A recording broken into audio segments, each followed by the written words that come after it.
What's up guys, my name's Keelan from London Cars, and today we'll be going through a new segment for the channel, which is City Car Hot Hatches. As cars have progressively gotten bigger, the City Car segment has started to receive the performance badges that their larger hatchback brothers possess. These cars are especially useful for younger drivers, as they offer just as much fun as a blue-blooded hot hatch for a fraction of the running costs and insurance. So without further ado, let's get into the list.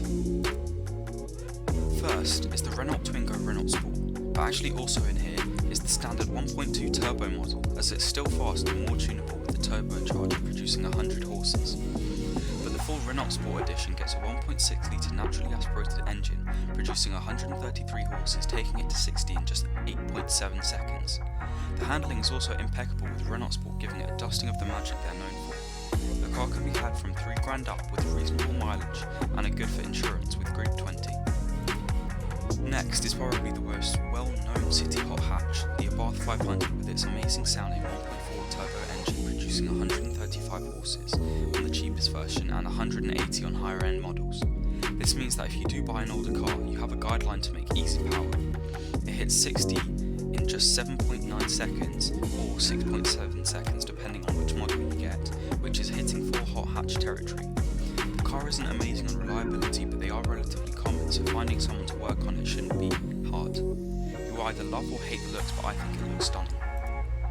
Third is the Volkswagen Up GTR, which has been described as the spiritual successor to the original Golf GTI, with similar power and weight to the original.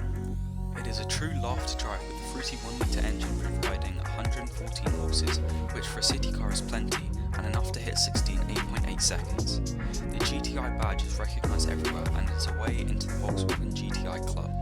It is the newest car on this list, but they are already at under 10 grand. You can get VW build quality with the hot hatch driving, while retaining the rock bottom running costs of a 1 litre, achieving over 50 miles per gallon combined. Fourth is a car I have raved about previously on this channel, which is the Fiat Panda 100 horsepower, which surprisingly has 100 horsepower. Again, the looks are divisive, but there is a loyal following for this car, and it is the lowest insurance on the list. I found that it was lower than a base Mark 6 Fiesta by a good £100 a year. Although rare parts are easy to find, and it seems to have escaped most of Italian reliability issues.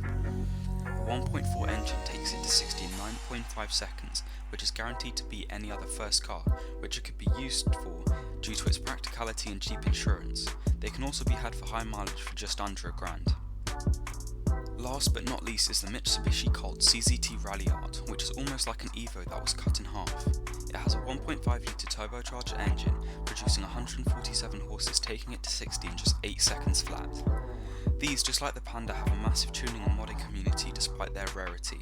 The Cult only just about fits into the city car category, and the extra size means that it can have 5 seats rather than the standard 4. Japanese reliability can be applied here, but Mitsubishi cannot be compared to the likes of Honda or Toyota when it comes to this aspect. It is an extremely fun car to drive and takes well to mods, as many people fit Evo parts onto these cars. That rounds off this list. If you enjoyed, please like and subscribe, as I'm a small channel and it really helps these videos gain traction. Hopefully I'll see you in the next one.